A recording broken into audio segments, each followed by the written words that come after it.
The views and opinions expressed in the following program are those of the program host and do not necessarily reflect or represent the views and opinions held by TCN TV Network Incorporated. Due to the social nature of this broadcasting channel, videos may contain content copyrighted by another entity or person. The TCN TV Network claims no rights to the said content. TCN TV Network cannot be held accountable for the copyrighted content. TCN TV Network is a messenger and sharer of information and strives to verify but cannot warrant the accuracy of copyrights or completeness of the information on this program.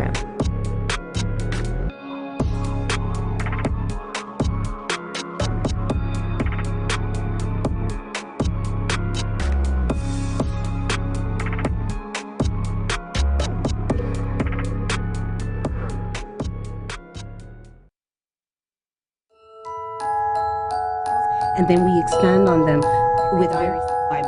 I'll finish off the change by buying gum. Pardon? What? And it took me a while to decipher what he was saying. I came up with we can get better at what we're weak at, and we can even get better at what we're strong at. What makes communication healthy or effective? And I.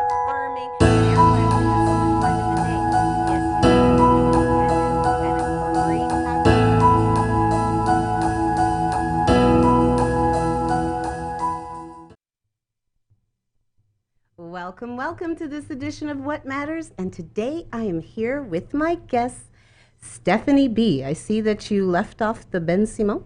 I did. Or Ben Simon, as we say here in Ontario. Yes. So Stephanie B., author. Yes. Thank you for coming. My pleasure. Thanks for having me.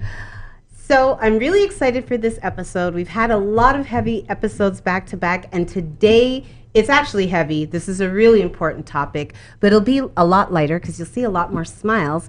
And today we're going to be talking about owning it, owning your life. How do we stop this victim mentality? So that is our topic for today. No fear, own your life. Your time is now. And I know that there are a lot of people out there that feel like they're not in control of their lives, that they're kind of being pushed along or pulled along, and Steph is here today to tell you how to own it. So let's start at the beginning. I am very blessed to have a lot of amazing friends, and Stephanie is one of them. I met her through another amazing friend, and Stephanie has impacted me in many, many ways. She has a very unique spirit. She is just full to the brim with spunk and vitality and wanting to and directed desire, and she inspires me a lot. And one of the things that she, I think it was like last year, it was passed on by a friend, and it's the abundance mindset, the mindset of abundance. So we were talking, I was talking to Trisha, that is how I met Steph, and you know, sometimes we get really caught up in not having. I have bills to pay. How am I going to do this? What's going to happen? Oh my goodness. And where's this going to come from? And I need to get more. And okay, I'm going to work an extra shift. And na. And Steph one day, she was having that train of thought. And I'm going to tell you now, disclaimer, Steph's a little bit neurotic. Yes. Self-admitted. I own that. Yes, she owns that. And that's one of the things that I think is so awesome, because oftentimes when people have repetitive thoughts or they get nervous about things, it makes them fall apart. But Steph is so aware of who she is and how these things affect her, she actually uses them to propel her through life. So one day she was having that downward spiral thought of all the things that need to be paid and how they're going to be paid and and we often focus on what we don't have, right? And she stopped and she yelled, "Abundance!" And I remember hearing that story and how much it impacted me. And so sometimes when I mentally start down that downward mental spiral of what needs to be done and how's it going to be done, and all we're doing is focusing on our lack of, right? What we're missing, what we don't have. And Steph stops the madness, stops that downward spiral by just stopping and yelling abundance. So everybody out there that's watching now or is going to watch this on the replay, I want you to try that when you get trapped in that thought process, that all those things you're thinking about that need to be done and you're not sure how they're going to be done, and all the things that you need and all the things that you want and all the things that stop and yell abundance. because that's what you have. And what we focus on is what we get.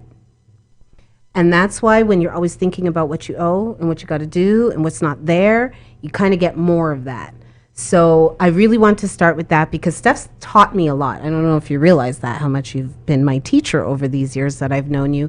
But Steph has taught me a lot, and that is one of the things that she taught me is how to stop your own mental downward spiral of getting back into that habit of thinking of everything that's missing by just putting on the brakes and yelling. And I mean, I do it sometimes. I scare my kids at the top of my lungs. And as I get into that, I'm like, no, abundance. And it really does help. So Steph, welcome. Thank you very, very much. So let's start at the beginning. So Steph is now a published author. There we go. Thank you so much. So this is how I found out. I was on her Instagram, Live in Power Love, and I saw this amazing video, which I can't find regularly. I have to go through the link. It's hard to find. Yeah. But she's talking about getting her book and coming home from a trip and being anxious to get back and it being there and what it meant to her. And now it is on Amazon, ready to go. Mm-hmm. And it's amazing. It's absolutely amazing. So Steph, first of all, tell us what your book is about. Okay, so Own It is basically a guide to owning your life.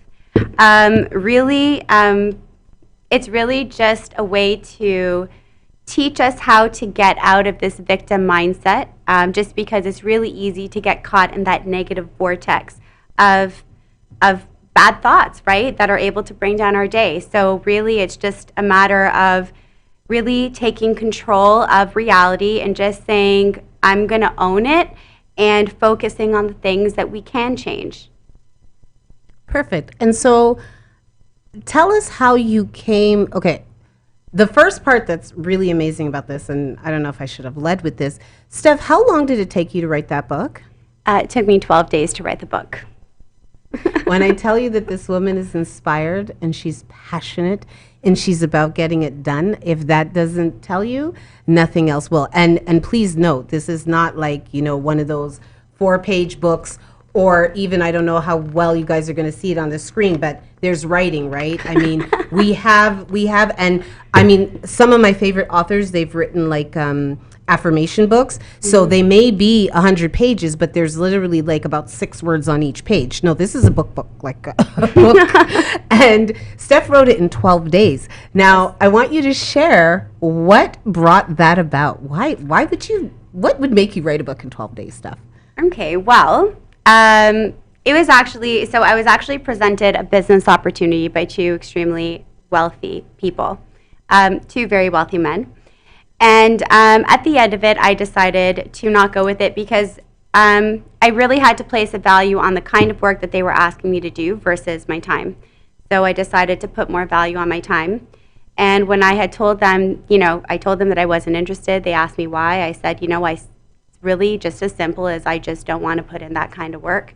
And they said, well, what are you going to do if we make it and you don't? And I said, well, I hope that you make more money, and I hope that you have a lot of success with your business. And then I went and I wrote the book. And you were owning it. And I owned it. And you owned it. Yeah. What's interesting to me about that story is that someone was offering her a monetary exchange for her time. Yes. And Steph waited out and decided her time was worth more than they were offering. Mm-hmm.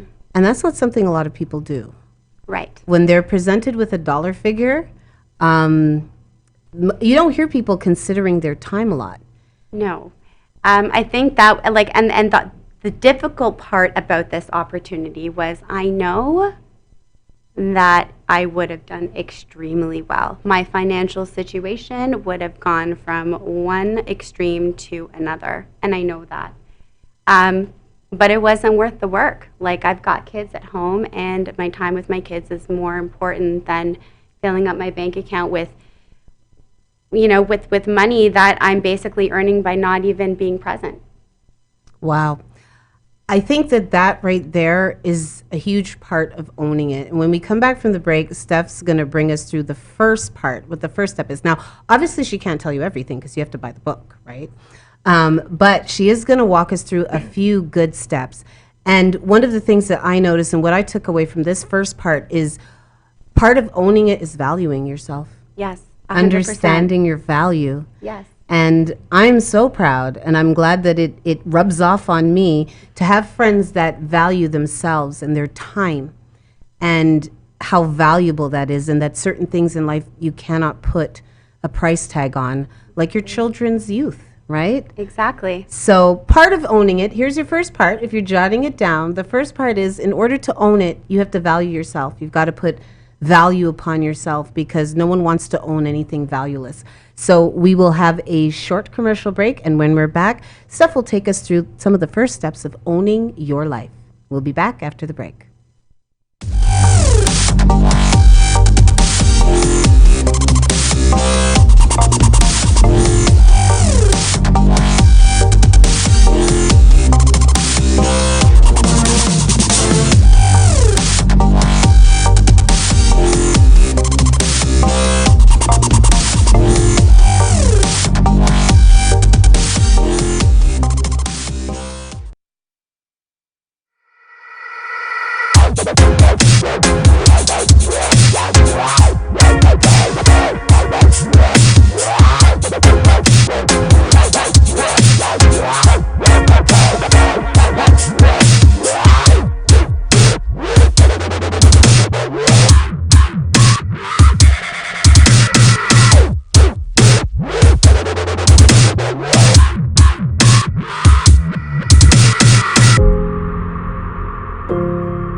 She's good like that. Sometimes we have to let go in order to heal. I love that. So we have different slides from your Instagram page. Live, Empower, Love is where you can find Steph on Instagram. And so you said, Steph, we're going to start with time. Yes. So I think the biggest thing that people misconstrue is how to use time. I start off the book with that because I think it's extremely important that we understand how to use these 3 points in time in order to maximize our present moment. So a lot of the time, so we have 3 points. We have our past, we have our present, and we have our future. Okay. These are past incorrectly. A lot of the time you're going to meet people that live in the past. Those are the people that that are constantly talking about memories and just constantly bringing up things from their past, but never really being present today. Mm-hmm. The past was never meant for us to live there. It's actually there to allow us to make informed decisions about today. Okay, wait, hold on. You're saying a lot of major things here, lady. Am I? Sorry. Yes. Okay. So the past was not meant for us to live in, right? And what is its purpose? Its purpose is to allow us to make informed decisions about today. Okay, I like that. So we're not meant to live in the past. And it's interesting you say that because I think of some people that I've met, and a lot of them I don't actually speak to anymore, Yes, interestingly.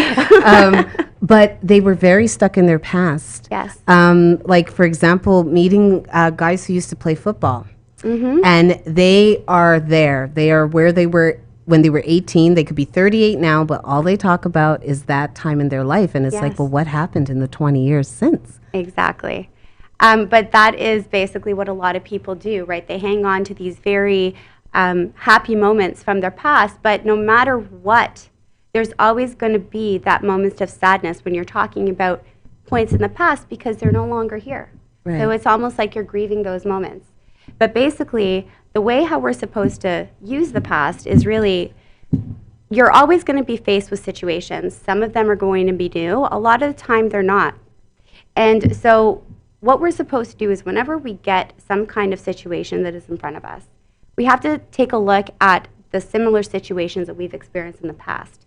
A lot of the time, if a situation is being represented to you, chances are you didn't pass the test the first time. Yep. Right?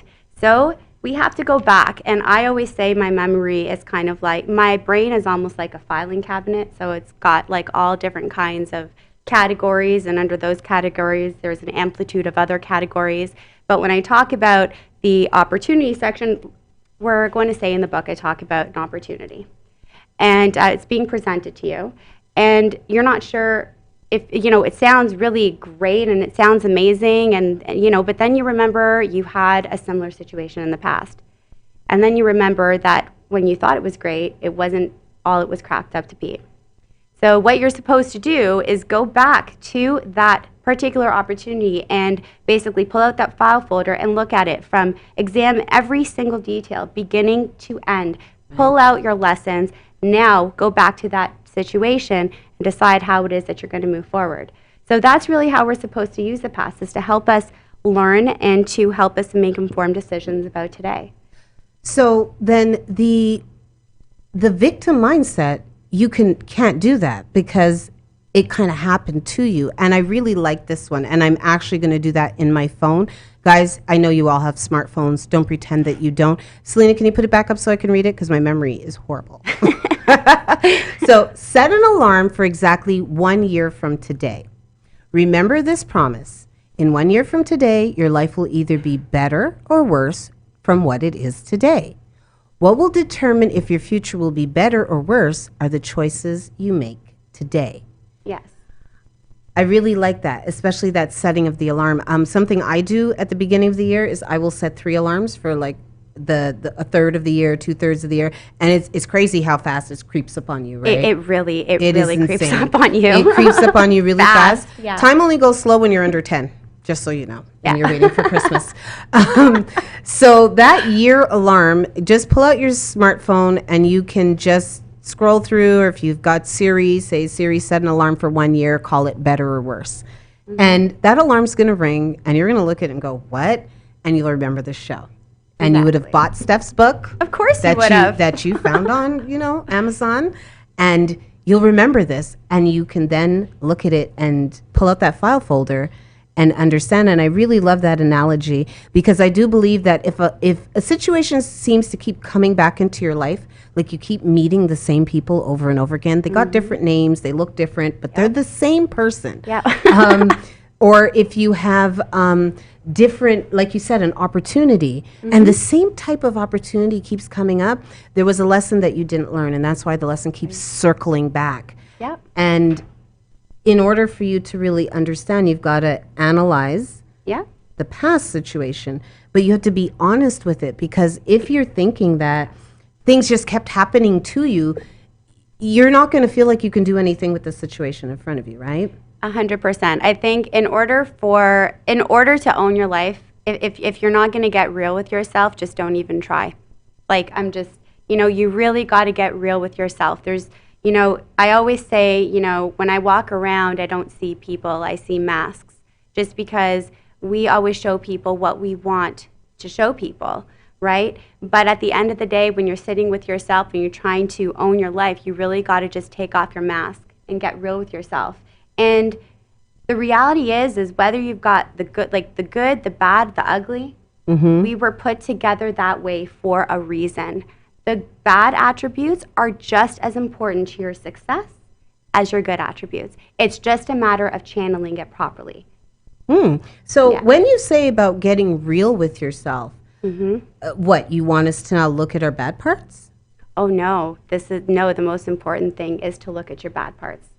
And the reason is because when you actually take a look at your bad parts, you're going to realize that it's not so bad. The bad parts are what make you human, right? But that's the thing, Steph, is that most people aren't interested in their bad parts. I know, but then at the end of the day, your bad parts are going to be just as integral to your success as your good traits. Like, for example, we're going to take somebody that is stubborn, okay? So I'm stubborn. I'm a Taurus. I am a full-blown Taurus, and I am one of the most stubborn people you'll ever meet when I have an idea. At the end of the day, yes, I've used that stubbornness in negative ways, 100%. I'm definitely not perfect, and I've never mastered anything. At the end of the day, I use my stubbornness for determination, right? So I will sit there, and if I've got my eyes on a goal, I will not stop until I get it. And I will be stubborn in the fact that I do not want to stop. Right? So it's your negative attributes are actually just as important as your good attributes, and they are actually probably the attributes that are going to help get you to the next level. Amazing. And I really like that, because I remember years ago I had said to somebody, I don't like myself when I get to a certain point of anger. I don't like that, and I really try never to get there. And they were like, but you need to understand that about yourself. If you keep trying to suppress a certain part of you, you don't know yourself. Yeah. And it doesn't mean you have to show everything to everyone, but if anybody should know about you, it should be you, right? And I really like what you said. And something I suggest, I'm a believer in lists. Ask me, I'm always making a list. Actually have a list of lists. It's kind of out of control, but I'm a believer in lists, and I'm a believer of making lists of negative feelings and sometimes ripping them up and throwing them away. It's very symbolic. It's very cleansing. But maybe, stomp out the negativity. Right. Maybe make a list of all your quote unquote negative attributes. And maybe the first thing you're going to find out is you're not even sure what they are. Yes. You have not analyzed yourself really in any way.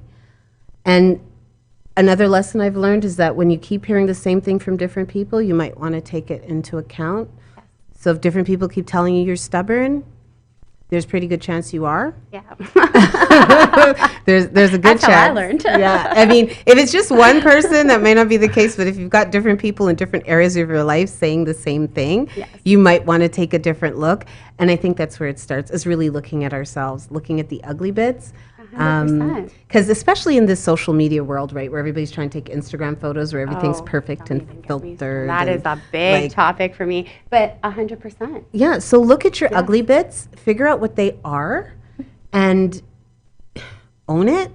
Own it. And let me tell you, you know what? At the end of the day, I always kind of laugh when people kind of sit there and say, oh, I really, like when I have this talk about the negative attributes being just as important, they're like, well, I don't understand how that is. At the end of the day, we are always striving to be this level of perfection that no human being can be. Never. Think of the most, guys, I'm going to ask you a question. Think of the most perfect human being you know.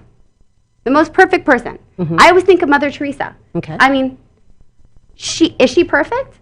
Probably not.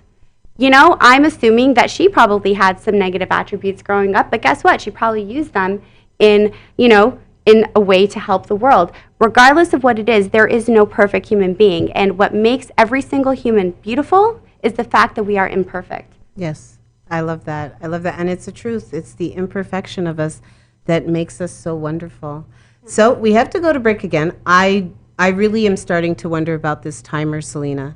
Are you really sure that thing is accurate? Does 10 minutes go by that quickly? I know, okay. I feel like I could do right? This forever, That's why I guess all the time. I'm like, you're going, at the end of the show, you're going to be like, what do you mean? Yeah. So when we come back from this break, Steph is going to give us some more tips, some more help on owning it. So own it with an exclamation mark.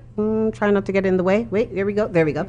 Owning it with an exclamation mark. You can find it on Amazon, and the author is Stephanie B. And shout out to my girl, Chantal Amsterdam, who did the artwork for the cover. When I tell you I know a collection of amazing people, we're blessed. Yes, we're really blessed. So we'll be right back after this break.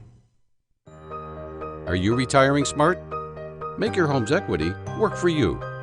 With your home's equity and our 30 years of experience, the Retire Smart Properties team can help you achieve the quality of life you've always wanted. Our services are 360 degrees. We'll give you advice, take care of staging and selling, and help you find the perfect home and community to transition to. It's time to enjoy the retirement lifestyle you deserve. Visit our website today to learn how you can use your home to retire comfortably. The Retire Smart Properties team, powered by RE/MAX West.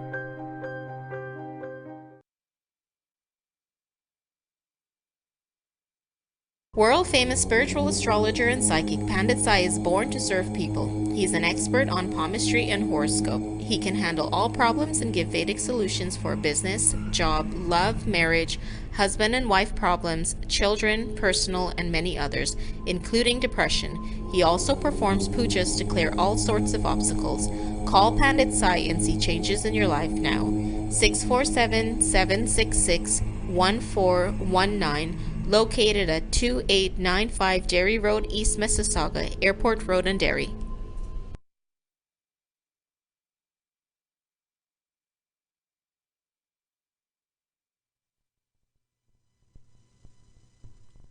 All right, so guys, so people lie and your gut never does. Trust it.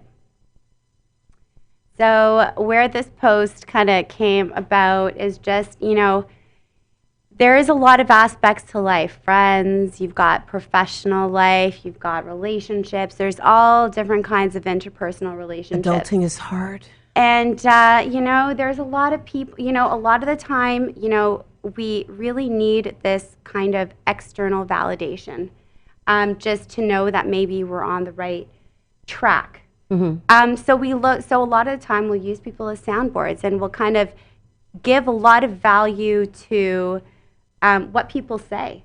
Yes. And sometimes we will take their word over what our gut is telling us. And the one thing that I've learned is every single time that I've gone against my gut, I sat there and I said, why didn't I listen to my gut?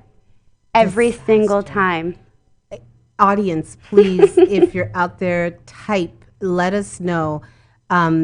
Is there ever a time you went against your gut and it worked out for you? Because I know some of the biggest problems I've ever had in my life is when I ignored what my instincts, what my guts were telling me. And I don't know if this is just a woman thing, but I know that a lot of women talk themselves out of their instincts because there's no proof. Somebody comes to them and says, well, what is this founded in? You're saying you don't want to do this, but look at this, look at that. They give you all these facts. They give you, all these reasons why, but there's this feeling. Yes. Never ignore the feeling. I always say, when something isn't right, so sometimes there's a lot of noise, so it's really hard to pay attention to your gut.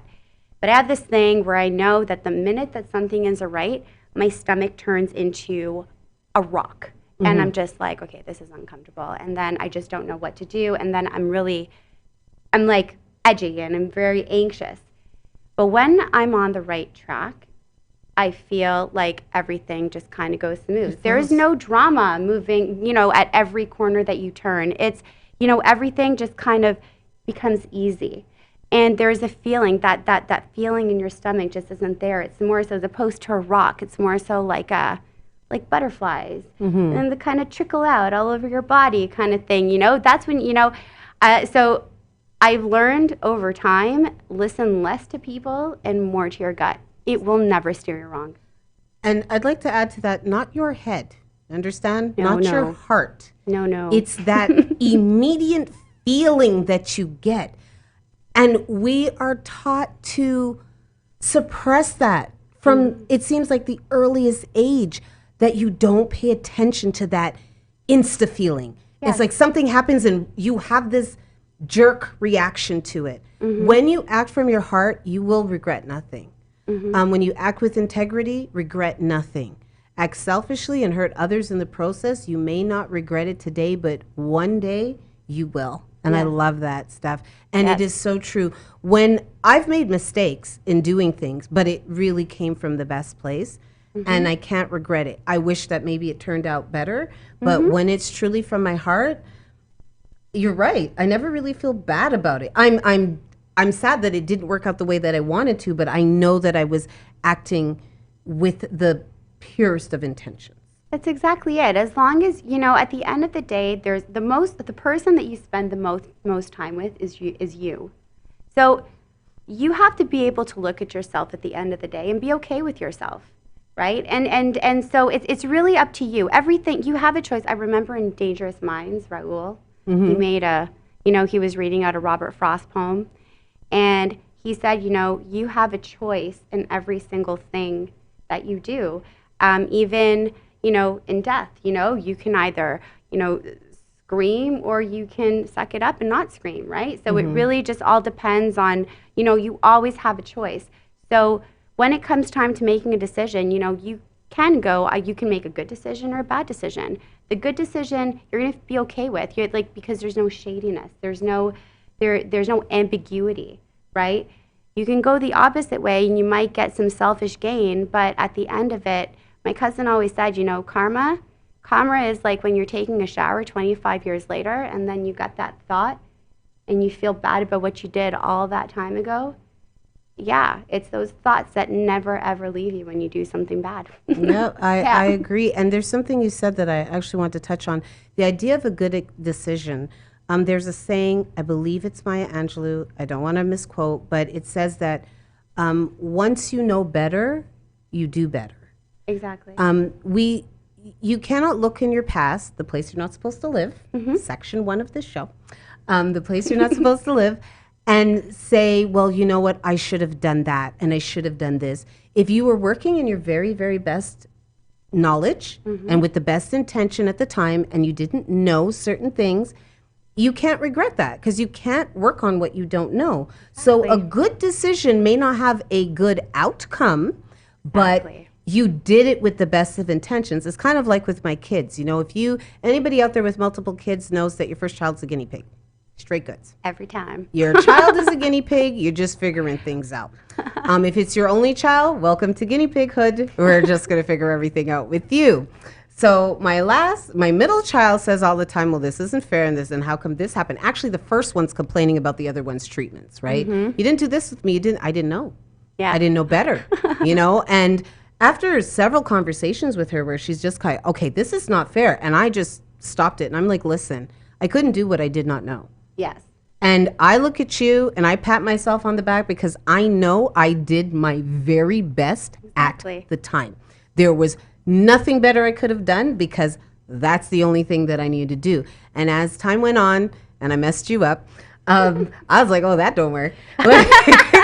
Find out a little too late in adulthood. Yeah, I'm like, oh, well, that wasn't a good way to do things. Yeah. I have another one, so let me try this, right? So again, and it's interesting you say that because using that example from my own life, I just remember her complaining. I'm like, yeah, but I don't feel bad because I really did it with the best of intentions. So this is, failure, right? Sometimes we don't always do. So failure is also a big thing, guys. I mean, if we fail, it's a good thing. You're still moving forward, right? You're just tripping along the way, but it's not over.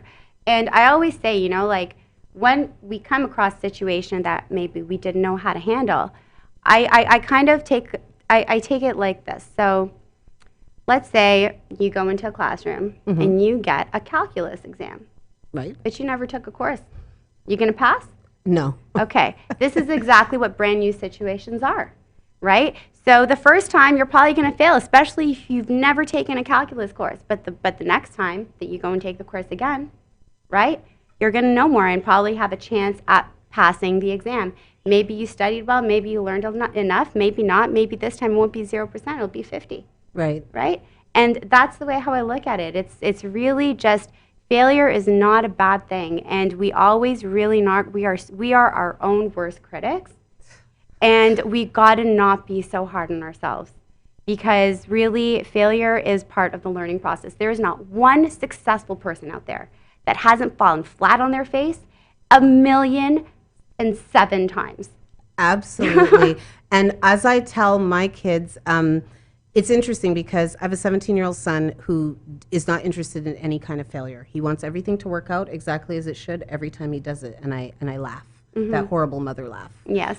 And I told him, I said, the only way to success is through failure. Because if you're not trying, you can't fail if you don't try. Exactly. Right? If you're not trying anything, you won't fail, and you'll just truck right along in nothingness. But when you try things, like Steph said, I love the calculus example. There's a good chance you're going to mess it up the first time. Sometimes we wing it and we get it right, and we're like, wow. Right. I mean, if you do, you're rock star. Right? You're a rock star, and you realize this is my calling because I had no clue what I was doing, and I got 50%, so maybe I'll study now and get like 98. Exactly.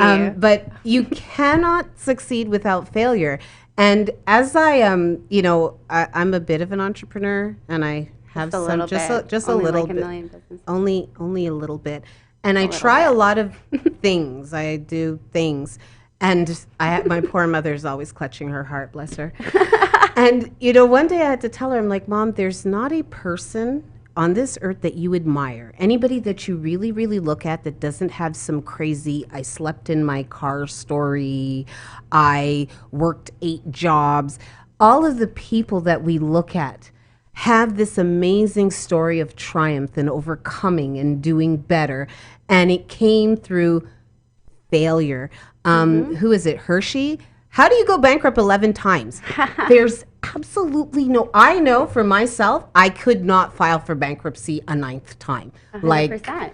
Wrap Yeah. that up. So how do you keep going? Michael Jordan cut from the team? Get out. The world's best basketball player, please don't come for me. I know there are other people. I'm just talking, but one of the world's best basketball players was cut from his high school team. So that idea of failure, if he didn't try, now imagine he got cut and he never picked up a ball again. Exactly. Never Right? We been. can Well, never see a basketball legend. people would save thousands of dollars on Jordans, but that's not the point.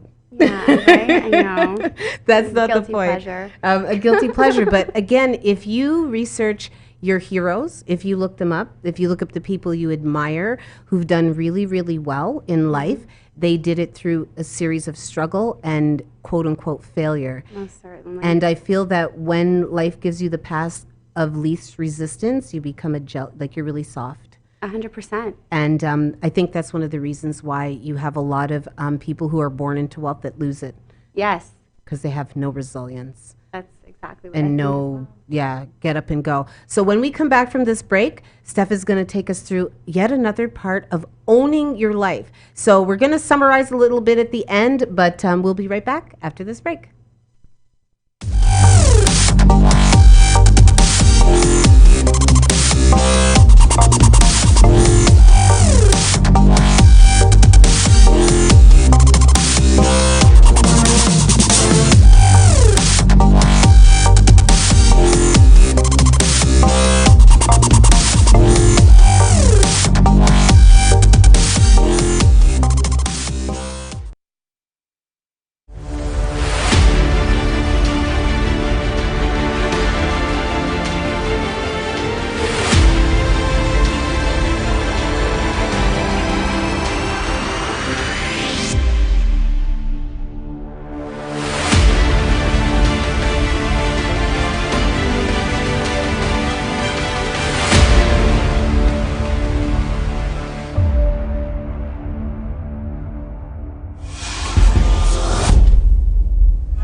Oh my God.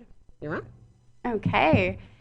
So your mind is the magic wand to creating your reality. Okay. So So what, it's all your mind? pretty much, guys. So basically, one of the things that I wanted to be really clear about this book, this is not the book to your riches. This is step one. Step one is you cannot become rich and you cannot gain any wealth unless you own your life. That's step one. So this is the guide to doing step one. Now, manifestation, it's a very difficult process, especially because of the fact that our brains are wired to be negative. Yes.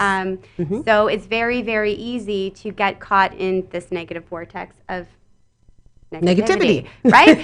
So it actually takes a lot more work in order to be positive, okay? So that's the first thing, is you've got to really try to clear your mind. Now, guys, So what, this isn't easy? oh yeah, no, guys, it's not easy geez. because I feel like if I did, I'd have. Well, it is a process. It is actually an art. I always say it's actually an art, and I would say the step one is, step one of manifestation. I would say is loving and believing in yourself. And the reason why I made that step one is because you have to love yourself and believe in yourself enough to ask for what you want. The reason is if we don't, then what we do is we ask for what we want with limitations. So in fact, what we're doing is, although we are putting our thoughts out into the universe, what we're also doing is we're also putting out our fears and our self-doubt, saying, oh, I would love to go for this, except, I probably can't do that, so I'm going to try for something lower. That is step one.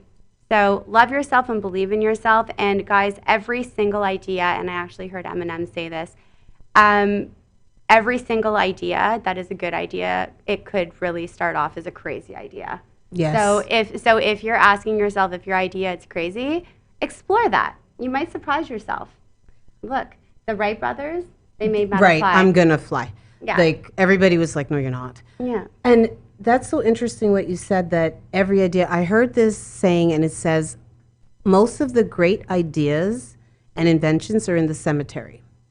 Yes, so I actually made a post on that not too long ago, and yes, they always said that the richest place is the cemetery because there's been so many ideas that have never been acted upon, and who knows?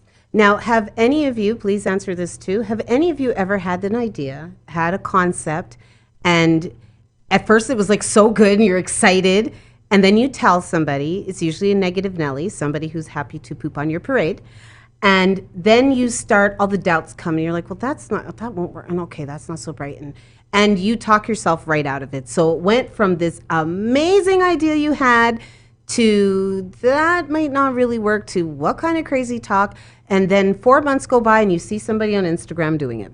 Right, so you see, this goes back to that post, go with your gut.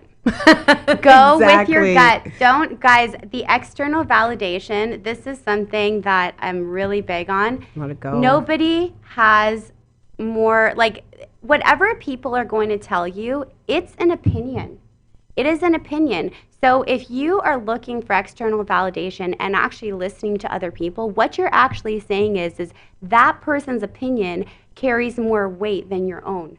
And even opinions based on research or experience, they're still opinions. Yes. Because there's so many ideas now that were ridiculous. I mean, I was watching this thing on famous ridiculous inventions. One of them was a pet rock. The guy made $1 million in like a week selling rocks in a box. Yeah.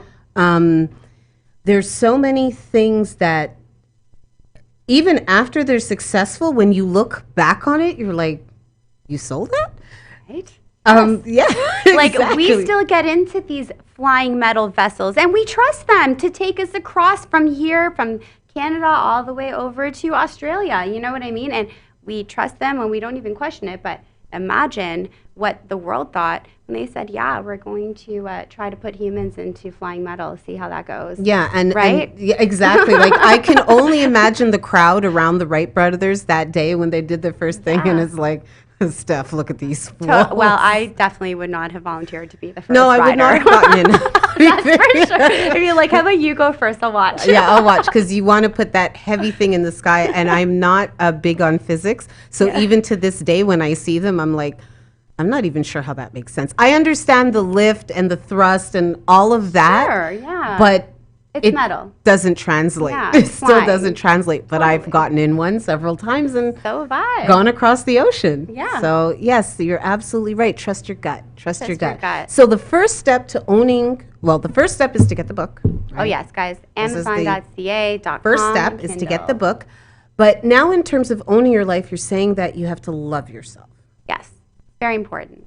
Because if you don't love yourself, then again, you're going to start placing limitations on yourself, right? So again, it's going to be like, oh, well, I'd love to do this, but I can't do it because this or whatever. So now I'm going to lower my goals, and then you'll never really reach your true potential if you're not crazy enough to ask for what you want. Oprah, she says it the best. She says, you only have enough courage in life. No, wait, you only get what you. Oh my God, I can't believe that I screwed up this quote. I say it all the time. You only get what you have the courage to ask for. Absolutely. This is what Oprah said. Thank you. I'm sorry for And that. this is a lady, Sorry, and I'll be honest, I have probably seen maybe 10 Oprah shows in my life. I'm going to be Yeah. honest, after 25 years on the air. But she's definitely someone I admire, and I've been looking a lot at her work ethic. Yeah. And one of the things that her and I have in common is the desire to have a non-sensationalized platform. One that's effective and great and entertaining, but is non-sensationalized. I mean, you got Maury, you got these other, they got it covered, okay? Yeah. But this is a woman who had an outhouse when she was a little girl. So when she had to go to the bathroom, she used to leave her probably shack type place and go across a lawn or a yard and go to an outhouse. The other day I saw a little clip of an interview with her, and somebody was asking her, well, what's normal about your life? Like, tell us the last normal person thing you did. And she's like, well, you know, I made myself an avocado sandwich. And he was like, oh, okay. She's like, you know, so I went to my avocado orchard. And he's like, no, like, you obviously are not getting this. Normal people don't have avocado orchards on their property. This is not normal. And she was like, oh, well, that's as close as it is. So this is a lady that in a lifetime went from having an outhouse, Yes. right, being a really poor girl. And, you know, I don't know if you have, her story, it's, if you want to talk about somebody that had every single odd running up against her, this girl all throughout, from childhood through her career, every single obstacle placed in front of her. Everyone. And she managed to become the richest woman in the world. The richest woman in the So- world. Yep. And let me ask, do you think that she loved herself when she asked the universe or her bigger power for these dreams to come true? And you know what, guys?